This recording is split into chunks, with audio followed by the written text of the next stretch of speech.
All right. Great. I think we got it. All right. You're up. I'm up. It's a Saturday. Here we go with the Saturday.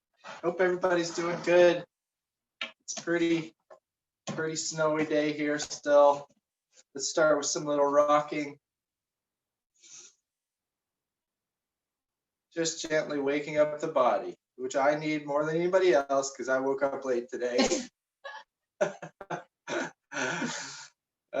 Waking up the hips, left and right, and just don't be too prescriptive about it. Just moving your weight back and forth.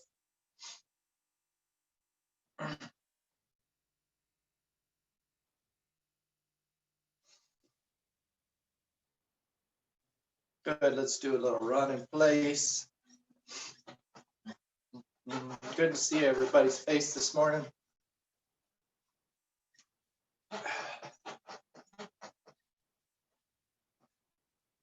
You found the squeaky board. Yeah, I found the squeaky board. And let's pick up the speed.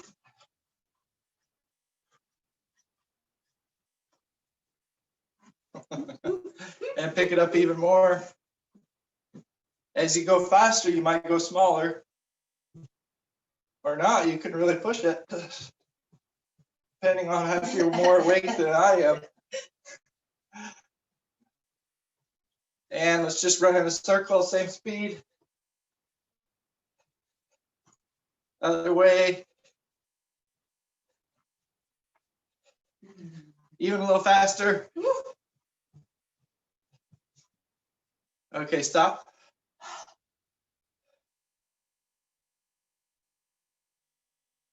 Take a big inhale and exhale. And as you exhale, just release all your body into a big posture of relief. So go like this. Inhale. Exhale. Again, ready? Inhale. Exhale. One more time. Inhale. And exhale. Good. Okay. So take your right arm and you're going to start by tensing the fist of your right arm. Then this whole exercise, we're going to be tensing our muscles. Try to find the edge where you're tensing them. It's an intense contraction, but don't go so far that you give yourself a cramp. So then go to your forearm, your biceps, and your triceps. See if you can add in your shoulder, and then see how your shoulder connects to your back. We're staying contracted. We're staying contracted this whole time. Your lats are involved. Your deltoids are involved, the muscles on top of your shoulder. And then we're going to release the fist, then the forearm. It's kind of hard to do. The biceps and triceps, the delt, and the lats. All right, let's try the left side. You can do it with your hand down too, if lifting it up isn't good for your shoulder, Helen. Thank you. Yeah, if that hurts, of course, you can do it down, and don't do it if it hurts, okay? But for everybody who can, fist, forearm, try to relax the rest. Biceps and triceps. Add in the delts. And then the lats, so that there's this feeling of pulling down as you go. Hold it. Then release the fist, but keep everything else. The forearm, the bicep and tricep. Oh, that one's really hard for me to let go and not keep the shoulders. Shoulders and lats. Okay, good, everybody. Shake out your arms. Shake them this way. Shake them forward and back. Shake them side to side. Rotating. Forward and back. Up, side to side. Good. Okay. Now stand with your feet as together as they can be. And you can, sometimes if you do this, if you put your feet right together, you may feel like you're having some balance problems. So keep them a little bit apart if you need to. If you can keep your feet together, do that. Then we're going to do the same with the legs. We're going to start with the butt muscle. So contract the butt muscles.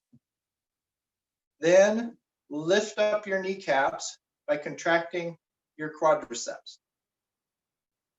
Then add in the calf muscle, and you can do this, calf muscles, you can do this by feeling like you're almost about to go up onto your tiptoes. And then add in your feet muscles by spreading your feet out like they're digging into the ground like claws.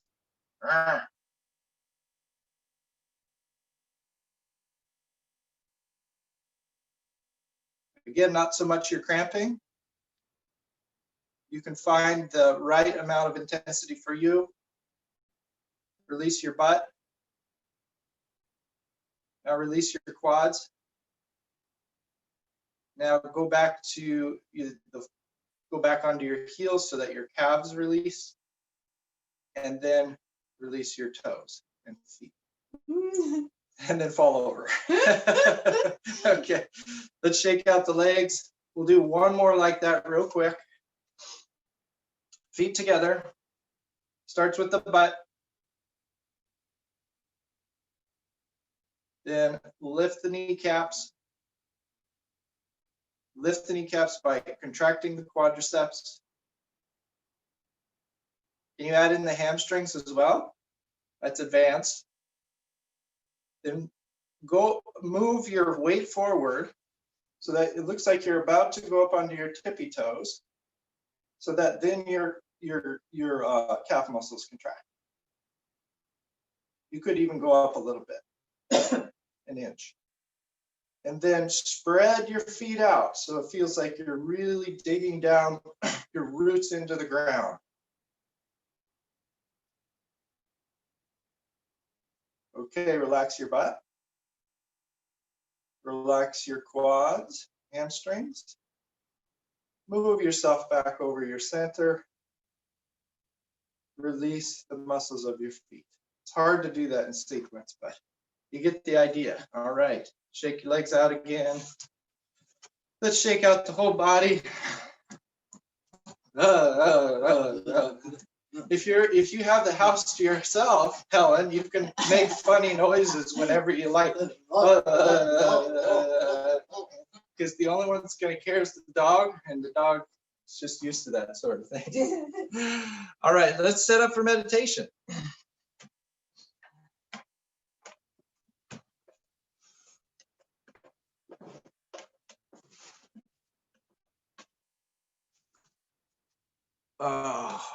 Need your sheet. I think I got it.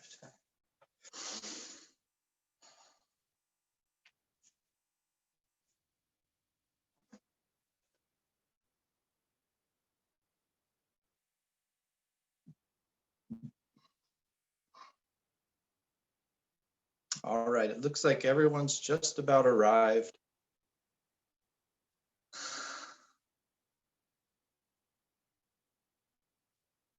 I'll let you, since you all have been coming for some time, I'll let you figure out how to release the muscles of your hips and lower back. Scan your body and see if there's any extra tension that you could release with the rock.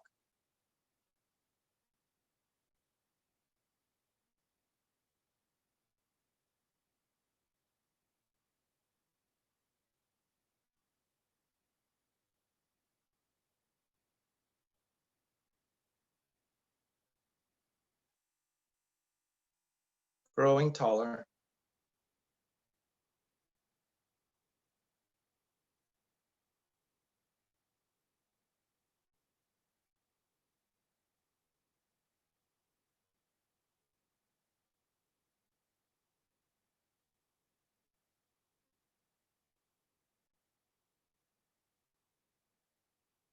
Relaxing the shoulders.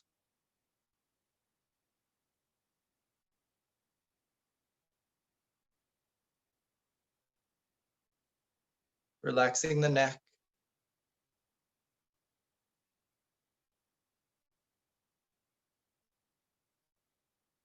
Imagine that your cervical vertebrae are surrounded by a cylinder of muscle, wrapped very tightly to the bones. Those muscles are there to move and articulate the bones one to another, but they're also there to stabilize. If they're overactive in their stabilization function, you can get neck tension.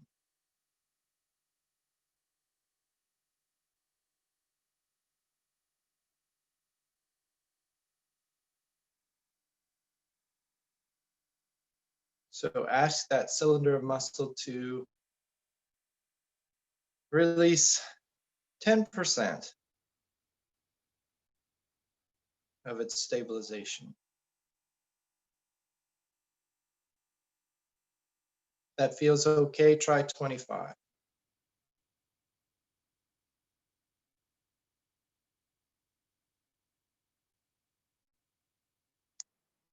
Relax the muscles of the jaw.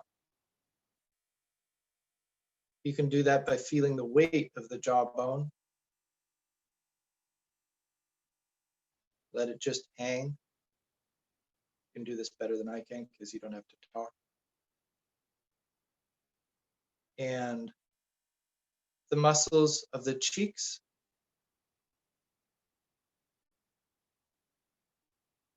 Those muscles that give us our smiles.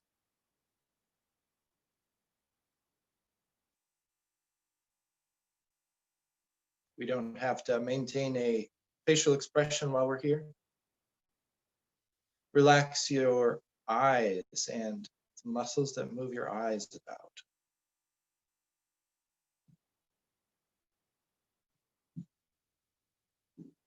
And the eyebrows. Very expressive area of the body, the eyebrows. They have so much they want to communicate. They don't have to communicate right now.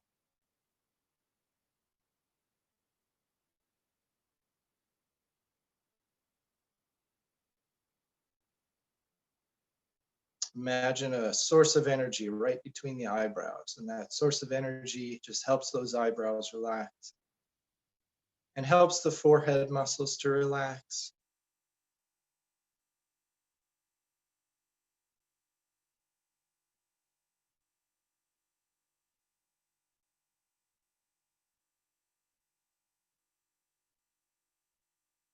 Now make sure to be aware of the back space in your head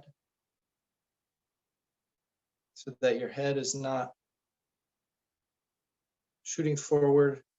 There's a nice balance to how your head is placed upon your neck.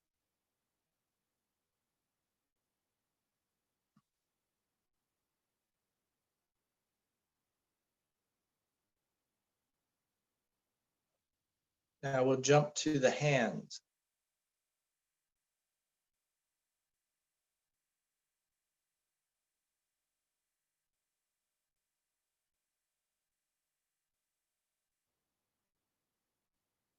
The busy hands. Just let them relax into your mudra if you're holding a shape. Or if you're not holding a shape, just leave them into gravity. Do your shape with a minimum amount of tension.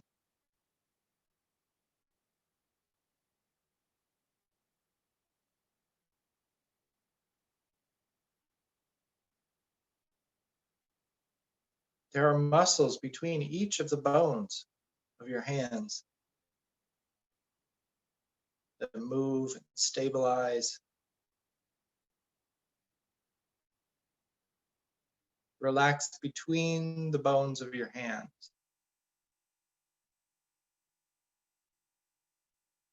Between the knuckles of each finger.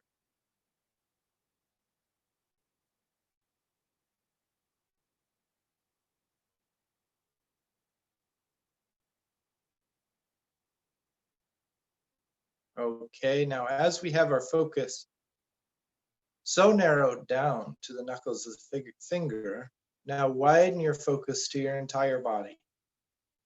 Look for areas of tension throughout your body. Could be in somewhere we've already touched on, that's fine. Or it could be an entirely new area. I found some in my lower back. That's a popular spot for me to hold some tension.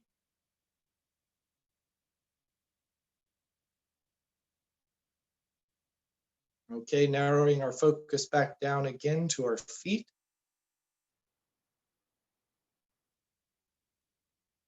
A similar dynamic in our feet to our hands. Lots of bones with muscular connections between them. Imagine the space between the bones, and as that space widens, those muscles release in the feet.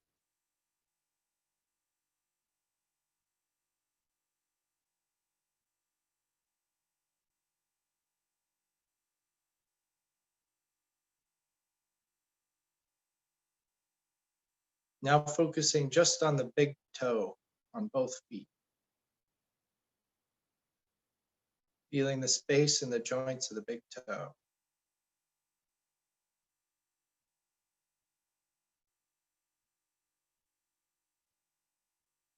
Now your second toe, one right next to your big toe. Your third toe. Your fourth. And your pinky toe. Good, and broadening out of the awareness again to the entire body, scanning your body. Oh, I got some tension in my lower back again. Only 1,000 more tries and I'll have that mastered.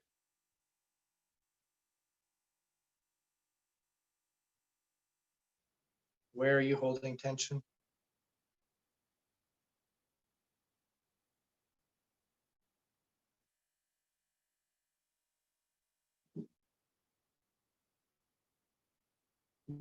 So this week during meditations, a lot of you, I think you've been to most of the meditations, we've been talking about finding a sense of effortlessness. We just touched on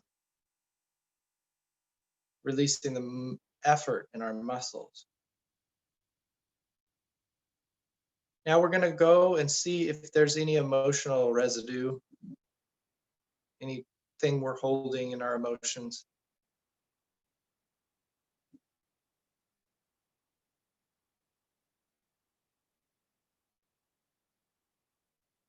You may find it's even as I just say the word emotion and you go there and you look around that you find some, and as you find them, more muscles release that you didn't even know were holding on.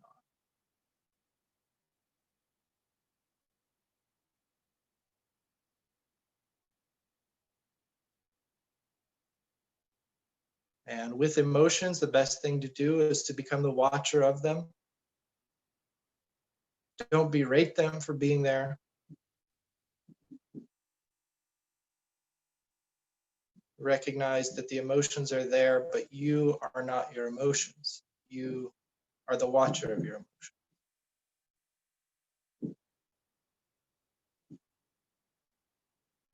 It's fine to have them. It's also fine to watch them.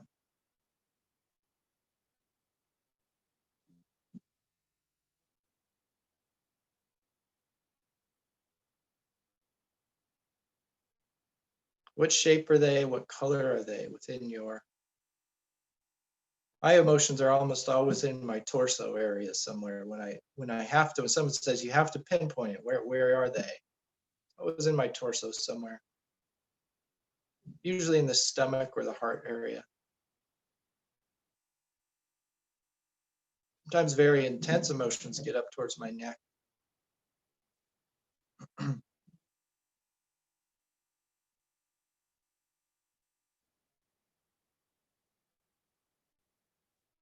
Maybe there's even tendrils of your emotions that make it up into your face. Or maybe that's a major place for you to hold your emotion in your face.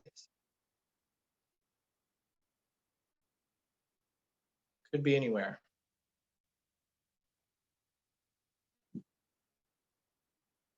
Don't worry about naming your emotion.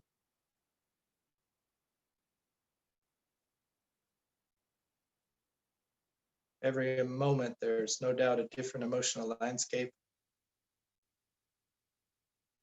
We group these into words like anger or frustration or happiness, or really each moment is its own unique emotional landscape, never to be seen again.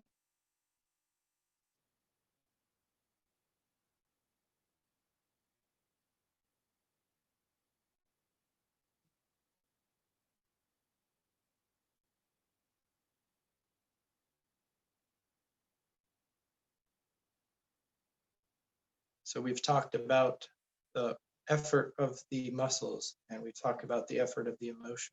And a subset of emotional effort is effort towards the future.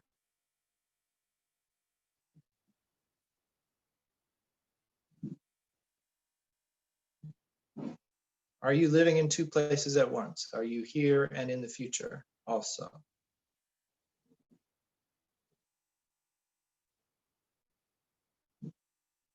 Are you thinking about your breakfast after this, or something you're excited about doing today, or something you're worried about? Something that's happening elsewhere. Again, this is not cause for berating yourself.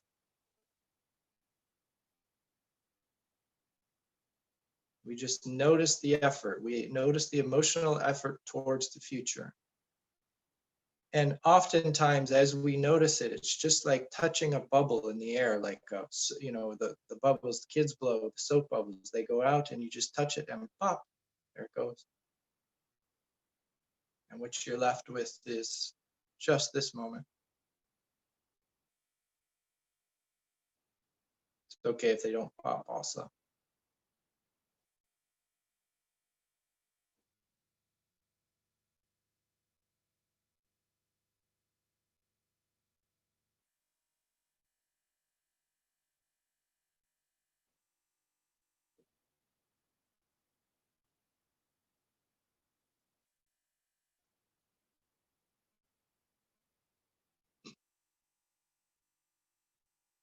So relax in this effortlessness. No extra tension in the body, just enough for what you need right now. Complete peace and okayness with whatever your emotional landscape is.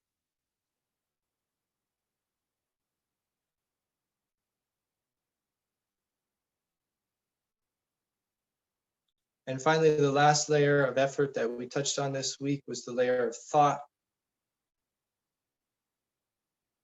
Words that come through your mind, images.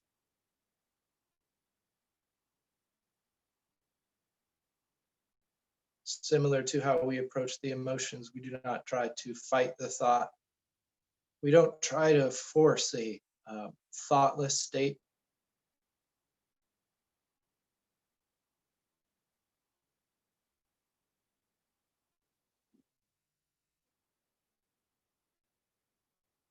We just recognize that we are not our thoughts. We are the watcher of our thoughts.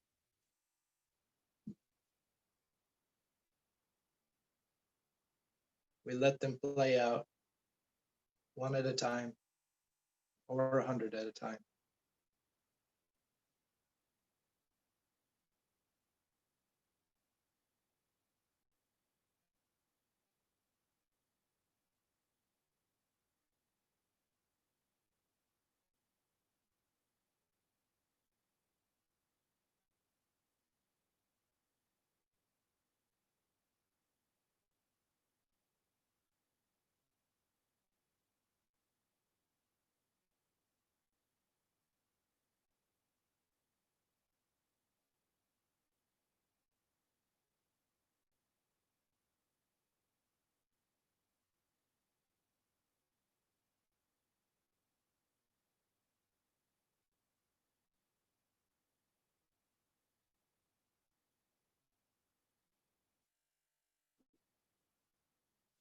It's fun to try to notice how thought tension and emotional tension are oftentimes connected.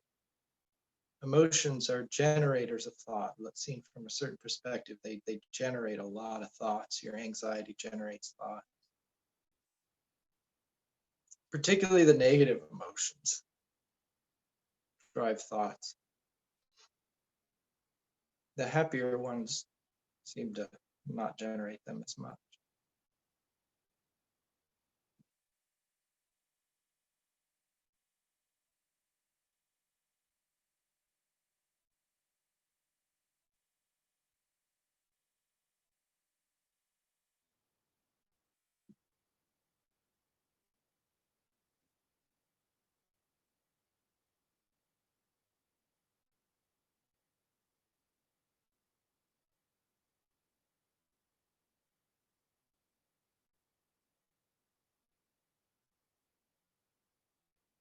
Very released and relaxed in the body, feeling the weight of gravity.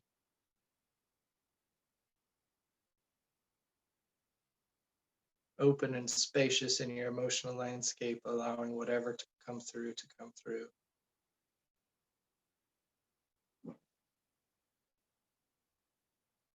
If there are not very many thoughts coming through, which could be the case now, that's fine also.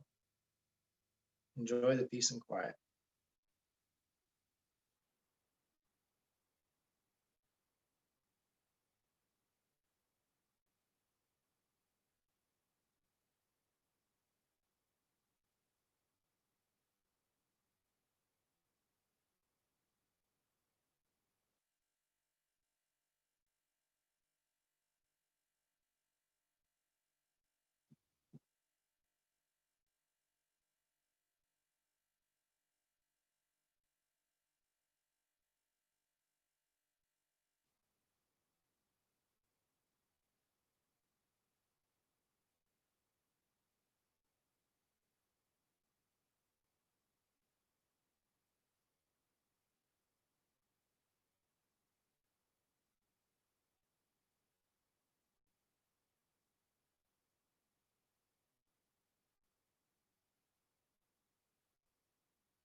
As you get quieter and quieter and more relaxed into your body, really enjoying this space, there's going to be some probability that a voice will come in your head that says, well, now what? And as if this wasn't enough,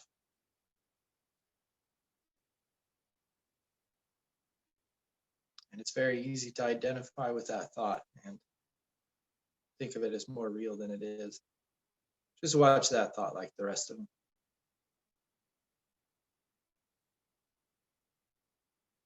Your home is in this peaceful present. It's not in that thought.